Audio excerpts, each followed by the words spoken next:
Does my hair look windswept? I had taken a taxi to White Avenue from downtown and spread my Let's Work um, call to action protest posters. And I had walked all the way home. It was quite a bit of labor. When I had been assaulted at the train station and given my assault charge and failure to provide proof of payment,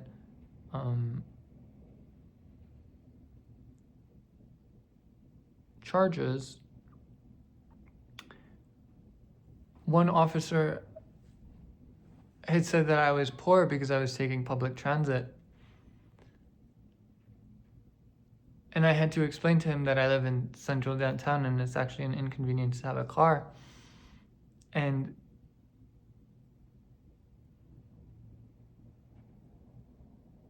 the stupidity of him telling me that he makes more money than me as a unionized worker who's against promoting labor rights is extremely ironic. And walking across the river, it occurred to me how realistically they understood me being put out for 3 months on transit was funny, given the environmental pressure put onto me. And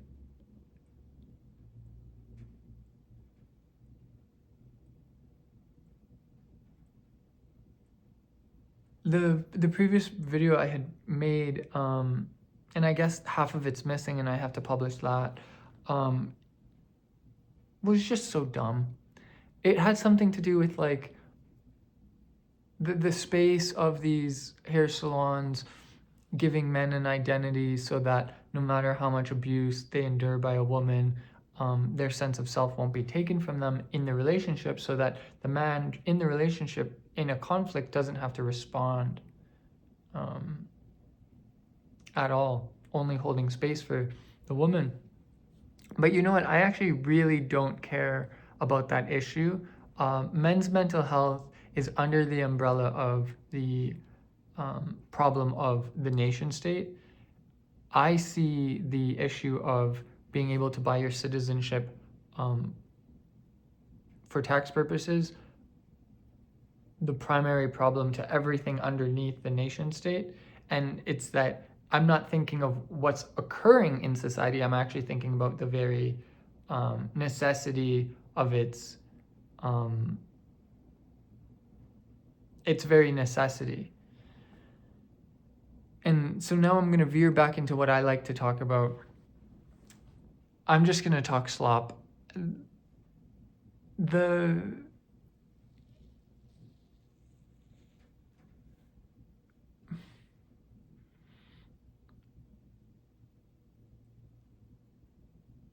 pain I feel as a person is tremendous. Okay, give me a moment.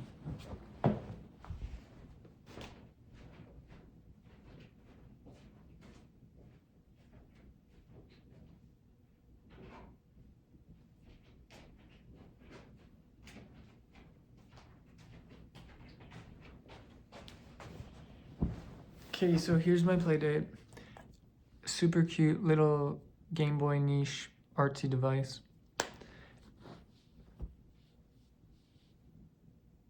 Like, I'm walking through the downtown and I'm seeing all these cameras and it's occurring to me,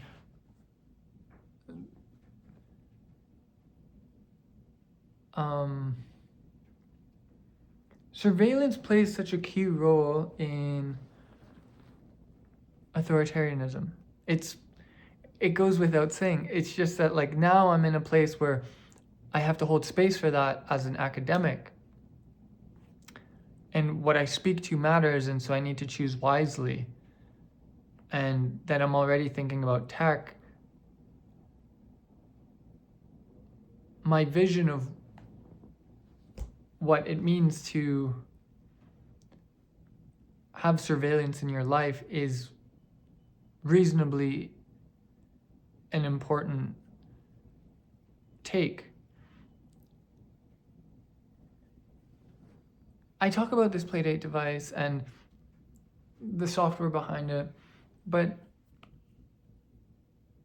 the reality is that it's meant to serve a specific lifestyle that I'm growing into, and so I can't tell you what it's meant to be, and that's okay.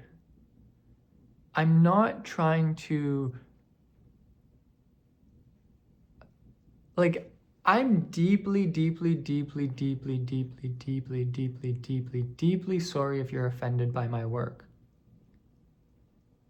My family is after my throat. The women in my life are after my throat. My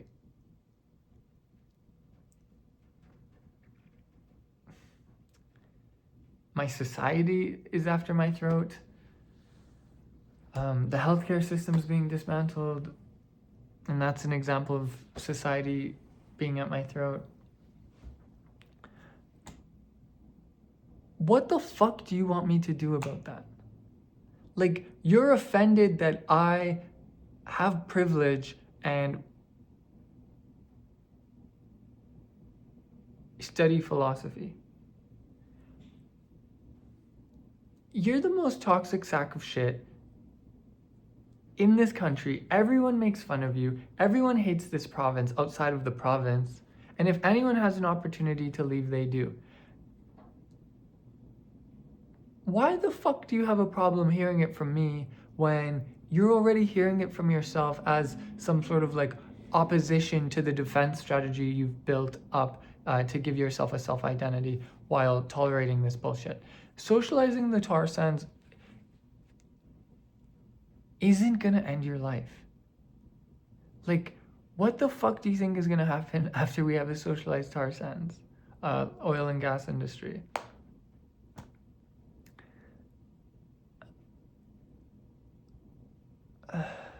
And so it's gotten to this place where it's like, holy fuck, like, not only do I not care about the working class, the poor, and the homeless, but I don't even care to sell them the idea of giving them a mirror so that they can work towards liberating themselves. I'm just actually promoting democracy outside of strictly a narrative based in working class oppression.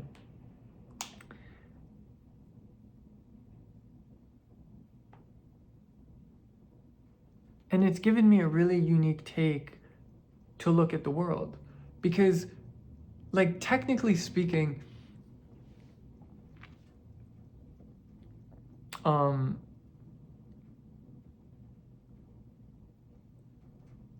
primarily I'm working towards operating as an academic. This device, well, this hardware of the program and then this one device is a part of a assortment of devices, apparently. Now I'm realizing home security, these security systems that these private enterprise companies use, that are doing surveillance, having some sort of a device with a keyboard specific, like for home use, to be able to write. Oh, this is the point of the video. I can't fucking believe I stopped. I didn't even speak to this. So that you can write your essays. And then there's no like LLM interfering in your essay writing. And so it's a way to like immediately discredit that education is like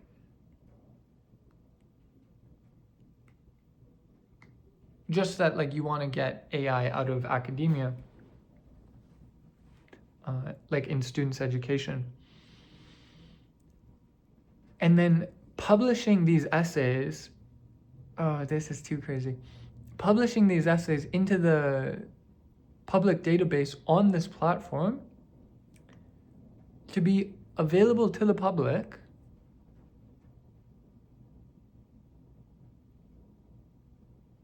outside of the rules of the academy and putting pressure on like the academy, the I don't know, like on academia to like deal with this issue that Aaron Swartz spoke about. The late MIT student Aaron Swartz, who had committed suicide because the American FBI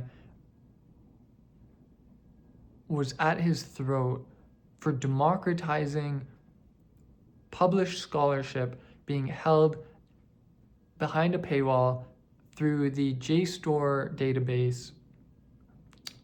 It was brutal. You know, a lot of my work, now that I'm thinking about it, is like these pigs are actually trying to target me.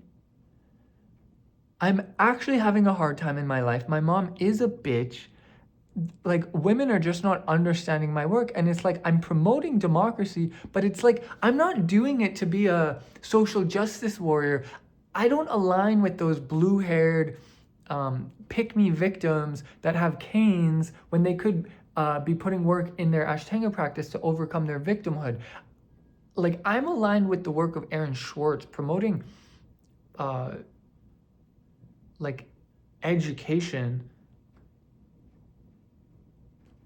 to the public. Oh man, Aaron, fuck, I'm so sorry.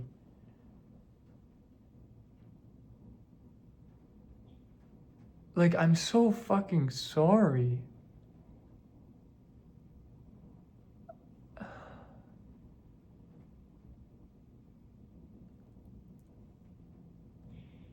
And his mom is on the X platform still talking about him.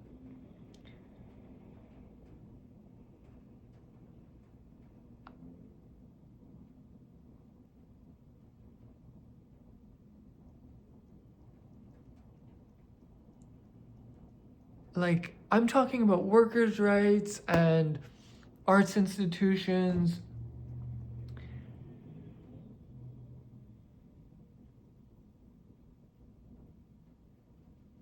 And besides a lot of my self-identity being based in my ethnic history, what happened to Aaron was really dark.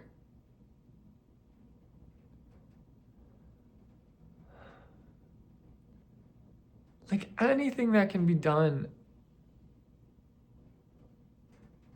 to talk about his work, what he was trying to get at, what it means to be educated, needs to be taken seriously.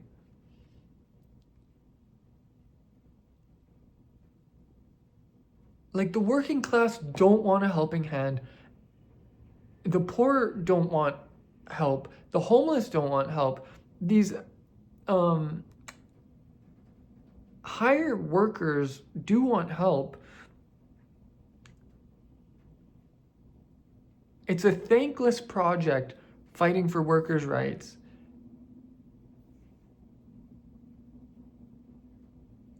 You know, like,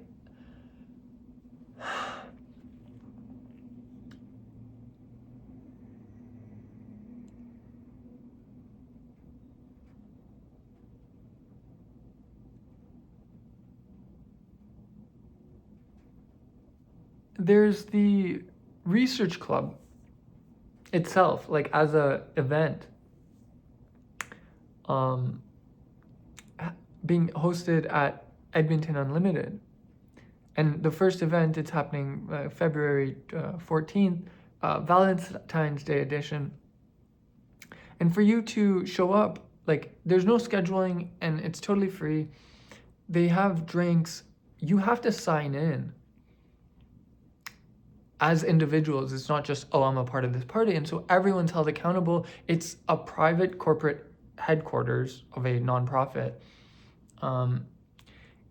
They already have private security. It's in the downtown core, so police presence is already there. Anyone who's trying to fuck with my work and fuck with me